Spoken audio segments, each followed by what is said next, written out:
Улсын хурлын гишүүн асан Кюкшүсан Батбаяр болон дуучин Монгол Улсын гавьяа жүжигчин Баясгалан нарыг бусдыг залилсан мөнгө угаасан улсад 28.8 тэрбум төгрөгийн хохирол учруулсан эргээр шүүж байгаа.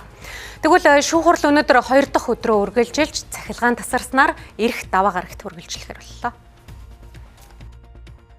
Шүүхээс Кюкшүсан Батбаяр дуучин Баясгалан нарыг өөрсдийн хамаарал бүхий хүмүүсийн байгуулсан компаниудын нэрээр Богдхан уулын арцтын болон Чулуутын аманд нийт 65.5 га газар авч зориултын дагуу ашиглаагүй гэж үзэж байгаа юм а. За мөн Уранган компани захирал Лавсүр нарын иргэдэд тухайн газраасаа өгч оронд нь автомашинууд авч мөнгө угаасан.